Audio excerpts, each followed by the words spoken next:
तुम्हें महीने का 2-3 लाख रुपए बनाना है तो उसकी क्या मेहनत होती है।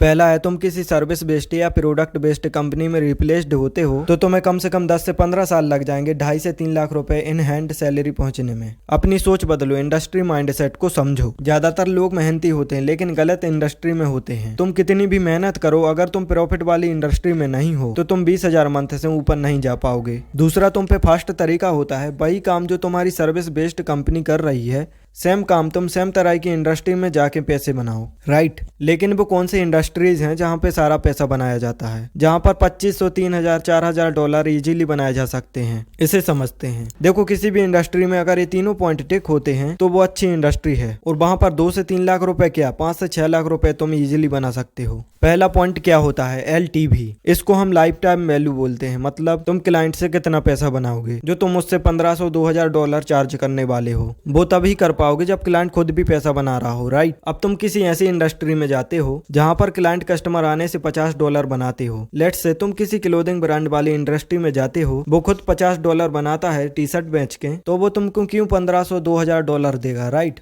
तो तुमको ऐसी इंडस्ट्री में जाना है जहां पर लाइफ टाइम वैल्यू जो तुम क्लाइंट से बना रहे हो वो बहुत ज्यादा हो। तो तुम उससे 1500, 4000 कुछ भी चार्ज कर सकते हो, क्योंकि वो तुम्हारी स्पीच से बहुत ज्यादा पैसा बनाएगा कस्टमर आने से, राइट। इसे बोलते हैं life time value, market size. तुम किसी भी इंडस्ट्री में जाते हो वहां पर कम से कम 15,000 से 20,000 बिजनेस ओनर्स होने चाहिए, कम से कम। तभी तुम रीच आउट कर पाओगे ज्यादा लोगों को। तुम्हारा वॉल्यूम होगा जो बिजनेस स्किल कर पाओगे। At the same time easy to reach out होना चाहिए। अब वो सारे बिजनेस ओनर्स तुम्हें मिलने भी तो चाहिए। अब इतनी सारी इंडस्ट्रीज हैं और तुम उन्हें रीच आउट नहीं कर पा रहे हो, तुम्हें पता ही नहीं कि उन्हें रीच आउट करना कैसे है, तो कुछ फायदा ही नहीं, राइट। अभी कौन सी इंडस्ट्रीज हैं? सबसे पहले इसमें कॉस्मेटिक इंडस्ट्री। ये कॉस्मेटिक जो सर्जरी करते हैं लोग, बहुत मोटा पैसा कमाते हैं हर क्लाइंट पे। Dentists sales companies, real estate agent, ये वो लोग हैं जो हर क्लाइंट से पैसा बनाते हैं। इनसे तुम 1500, 2000, 3000 डॉलर इजिली चार्ज कर सकते हो। अगर तुम्हें ऐसे ही बिजनेस आइडियाज चाहिए तो तुम चैनल को सब्सक्राइब कर सकते हो।